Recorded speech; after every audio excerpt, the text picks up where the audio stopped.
It felt to me like one of those sort of 70s horror movies where somebody accidentally falls in with some rich Satanists, you know. We are perilously close to 20,000 subscribers, you guys. This was my goal last year. I wanted to get to 20,000 before the end of the year. We're like inches, like millimeters away. So if you have not yet subscribed to us, pick up a friend's phone, open their YouTube app, subscribe. And they'll say, who are these insightful film critics that I am now following? It's Christy and Alonso. I love this. However, they magically turned up in my feed.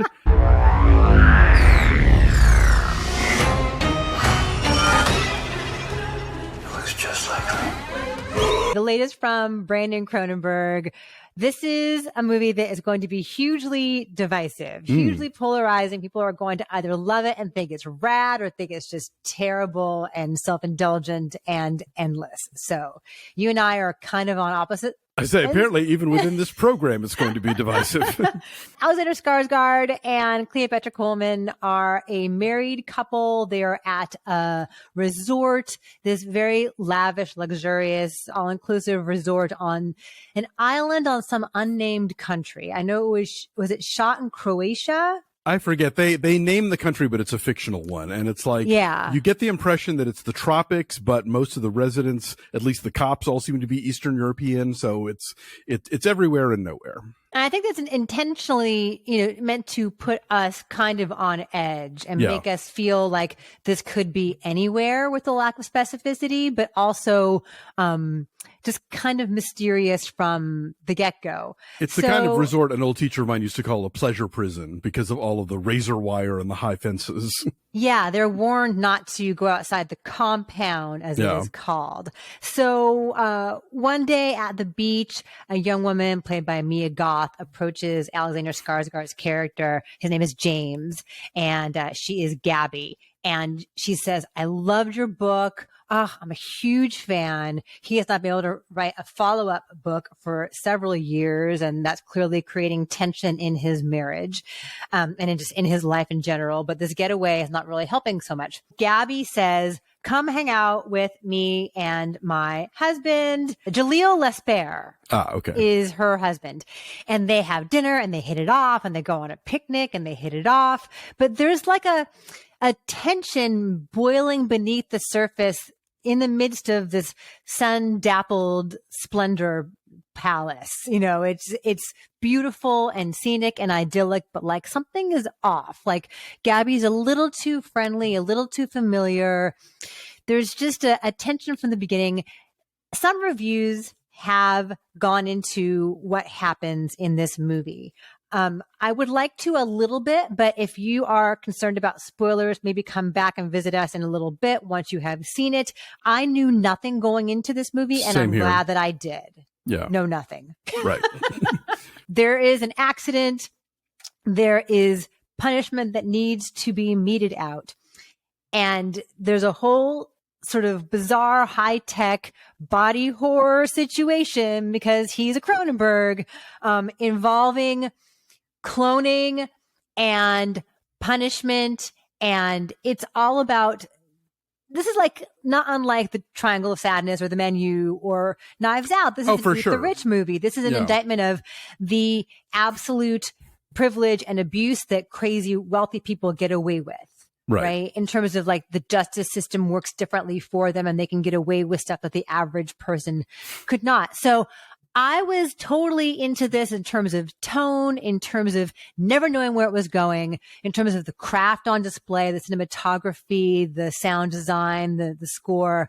Mia Goth is spectacular in this because she has to play two very different versions of this character. At times she is kind of coquettish and alluring and beguiling in almost like a little girl kind of way. And then eventually we see other sides of her personality that are perhaps not so friendly. And she's fascinating there too, like the edge she brings to those scenes. This is a movie people are going to hate. Like, it's Mia Goth and Alexander Skarsgard, and they take chances with the roles that they choose. I was into it for a while, but there was a repetition and certain scenes that go on way too long that I'm like, okay, I get it. I get what you're saying. You're pummeling us over the head with this imagery, with just the length of these scenes. So I'm mixed on it, but mostly positive. You are not. Yeah, I'm mostly negative. I think this film has very little to say, and it says so at great length, as you point out, sort of very repetitively.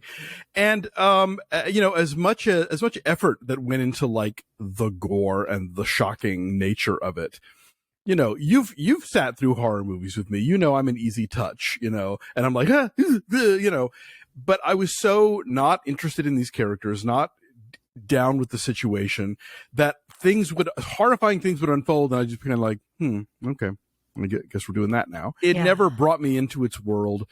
It is akin to the, Glass Onion Triangle of Sadness menu, White Lotus, genre, but not nearly as effectively. I don't really know what it has to say about, this kind of thing. It felt to me like one of those sort of 70s horror movies where somebody accidentally falls in with some rich Satanists, because they move into the wrong. Rad. They but move like into the wrong brownstone. Yeah, and those were fun. But this movie is so glossy and so ultimately empty that it didn't feel like it was a commentary on anything. So I was bored.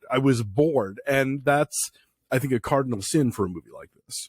I don't think it's meant to be scary. Yeah, I don't think it's meant to be scary like a horror movie. I think it's meant to be shocking. And I think it's meant to kind of titillate and also shock at the same time. Whatever it's supposed to be, it failed at for me. Because I just left with nothing. Yeah, I'm sorry. Don't you think, though, it's saying something about the unjust nature of the justice system and how certain people who are like wealthy and white American, European get away with something that like somebody who is poor would not? Well, sure. In the most obvious way possible. Like it's barely even a metaphor. It's just, they're pretty much laying it right out for you. So it's like, there's nothing thought provoking or provocative. They're connecting all the dots for you, and they're telling you a thing that we kind of already know, and not and because of the remove of these sort of horror sci-fi elements, it like I said, it's never a metaphor. It's just like, here's a thing that happens, and because they're rich, they get to do blah, blah, blah. And it's like, okay, yeah. What else you got, Brandon Cronenberg? I came away with this just with nothing, with a void.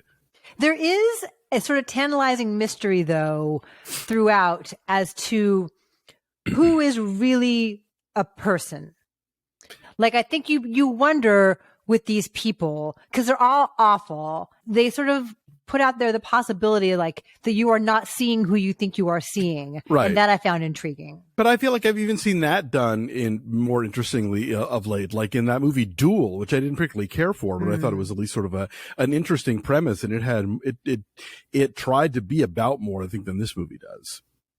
Okay. I'm surprised, because I thought you are kind of like the audience for this movie, right? what it is saying that you don't think is saying very effectively, you are the choir to whom it preaches. Sure. But you know what? Like, I also agree with what Avatar: The Way of Water has to say about, colonialism and whales. And I agree with what Don't Look Up has to say about global warming in the media, but I still don't like those movies. I think they're deeply flawed. And just because I respond to the message, it doesn't mean that I respond to the movie. And that's another thing that's happening here. Yes. Okay. Well, then what is your number then on Infinity Pool? I said a 4.8. I mean, yeah, there's a ton of style, and Mia Goth is just Mia Gothing the shit out of this thing.